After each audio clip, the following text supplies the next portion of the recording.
안녕하세요. 예수님과 동행하는 행복한 직장인 선우서진입니다. 원래 이름은 이제 선우일권이었고요. 최근에 이제 저희 아버지가 올해 돌아가시면서 선우서진으로 개명을 했습니다. 선우일권이란 약간 좀 하나 일자에 권력권자를 써서 이제 세상의 권력을 거머쥐라는 저희 아버지의 의미로 이제 지어주셨는데, 그렇게 살다 보니 정말 하나님의 신앙이나 이런 것들을 통해서 은혜로 살기보다는 제가 뭔가 해내고 이루어 나가는 걸로 살려는 경향이 좀 강한 것 같아서 앞으로 제 인생에 이제 남은 인생을 좀 더 하나님의 은혜로 살고 싶다는 의미로 그렇게 해서 선우서진이라는 이름으로 바꾸게 되었습니다. 제가 전담으로 했었던 일들은 현지에 법인을 차려서 파트너십을 만들고 그래서 제품이나 뭐 솔루션이 팔 수 있는 일들을 해왔고요. 현재도 그 업무를 지금 보고 있습니다. 브라질로 이민을 가게 된 것은 제가 그때가 2010년 정도 3월로 이제 기억하고 있는데요. 저랑 와이프랑 이제 둘이 맥도날드에 가서 햄버거를 둘이서 하나 시켜서 먹었어요. 그 정도로 이게 되게 생활비가 한국에서 가져온 돈이 있지만 이제 그 돈을 좀 아껴서 써야 되는 부분들이 있으니까 처음에는 뭐 거의 창고 정리하는 일이나 정말 청소하는 일 이런 것들을 맡기셨고 그냥 감사한 마음으로 그래도 순종하는 마음으로 되게 그 일을 해냈죠. 그래서 그때 되게 빠르게 중간 관리자까지 좀 성장할 수 있었던 계기가 됐고, 그래서 브라질의 법인장으로 발령을 받아서 정말 그때는 좀 되게 교만했던 게 되게 인생은 되게 생상하는 대로 되는구나. 그때가 이제 딱 뭔가 그런 걸 누리고 있었던 시기였던 것 같아요.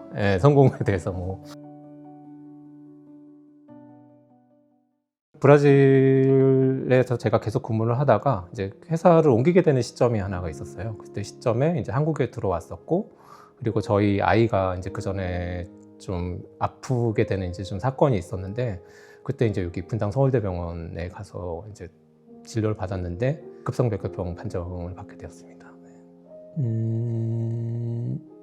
그냥 되게 하나님한테 되게 섭섭했었던 것 같아요. 근데 하나님께서 왜 갑자기 나한테 이렇게 해주시지? 약간 이런 어려움을 주시지? 이제 그런 것들에 대한 부분들이 많이 되게 처음엔 섭섭했었고, 제가 할 수 있는 게 솔직히 말씀을 보는 것밖에 없었던 것 같아요. 그러니까 이제 걸어가면서까지 그때 이제 성경 어플에서 성경을 계속 보고 했는데 실질적으로 저한테 들어오는 그런 성경 말씀들은 없었고, 그러다가 이제 좀 시간이 조금 지났을 때 이제 제가 하나님께서 주시는 말씀이었는데 백부장의 믿음에 대한 부분을 되게 저한테 강하게 메시지를 주시더라고요. 그래서 그 믿음을 받고 이미 이제 제 아이가 낳았다. 결국에는 하나님께서 저를 사랑하신다라는 것들을 알게 됐고, 그럼으로써 좀 하나님에 대한 좀 섭섭함이 좀 저는 해소가 됐던 것 같습니다.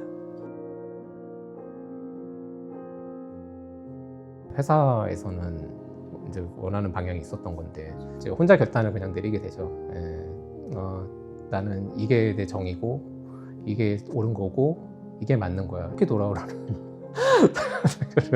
말씀을 주셨다. 그래서 이 말씀을 듣고 뭔가 그런 마음에 찔림이 있는 사람이면 지금 하던 거를 멈추시고 하나님한테 빨리 다시 돌아오라는 식으로 해가지고 설교를 한번 하셨던 적이 있어요. 그 얘기를 듣고 바로 이제 무릎 꿇고 기도를 했죠. 제 인생에서 하나님께서 참 그 교만과의 싸움을 되게 오랜 시간 다루셨는데, 들어보면 그렇게 뭐 아이를 통해서도 한번 저한테 되게 꺾으셨고, 그리고 그 이후에 뭐 제가 되게 임의적으로 했었던 일을 통해서도 한번 꺾으셨고, 자처운을 되는 일을 겪으면서도 꺾으셨고, 그런 것들을 통해서 되게 교만에 대한 부분을 다뤄오셨고, 이게 제가 일을 하는 게 아니라 어쨌든 하나님께서 여태까지 동행을 하시면서 저한테 계속 하나님께서 원하시는 목표를 가기 위해서, 그리고 이제 그게 되게 겸손하게 그 일들을 받아들이기 위해서 저를 다루셨다는 부분에 대해서 좀 알게 되었습니다. 아이러니하게 아이 생일날 병에 대한 선고를 받아 정말 마음이 찢어지고 상했지만, 낮에는 와이프가 병원을 지키고 퇴근해서는 내가 병원에서 자고 하는 시기를 보내며 알 수 없는 고난을 알기 위해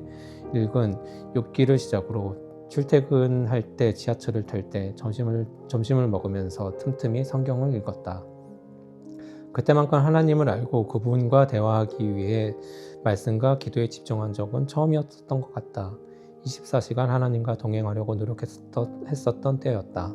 아이들이 아픈 것을 경험해본 부모님은 모두 알겠지만 정말 내 목숨을 내놓고서라도 그 상황을 바꾸고 싶어 한다.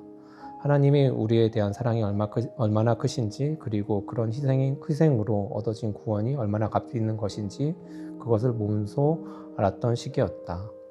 참 외롭고 힘든 길이지만 늘 그렇듯 옆에 동행하시는 하나님과 39년의 삶을 나 이상의 삶을 살도록 이끌어 주신 하나님을 믿고 신뢰한다. 예수님의 아바타 같은 느낌? 예, 이게 점점 제 생각이나 이런 것들을 좀 비워나가는 부분들이 생기고, 그리고 그 나머지 빈자리에는 하나님께서 채워주시는 것 같아요. 내가 뭔가 했었던 것 같고 그 자리에서 내가 주인공이었던 것 같았던 것 같지만 실질적으로 이제 지금 와서 보면 모든 걸 다 하나님께서 하셨고,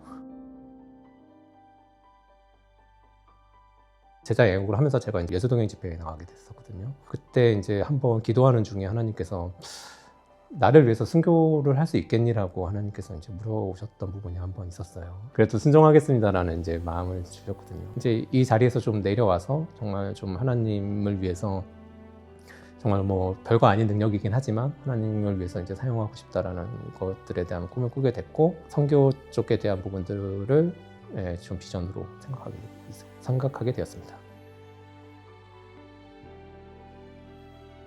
인생을 24시간으로 본다 그러면 그 중에서 이제 행복한 시간은 40분 정도밖에 안 된다고 하더라고요. 이렇게 보면은 되게 절망할 것밖에 없고, 이런 가운데서도 이제 희망을 주는 저는 그 도구라고 생각을 하거든요. 결코 혼자 그 일을 겪게 하시지는 않는다. 그 순간에는 되게 절망하고 좌절할 수밖에 없지만, 그래도 그 하나님 계획 속에서 있다라는 부분을 좀 더 믿게 되는 것 같아요.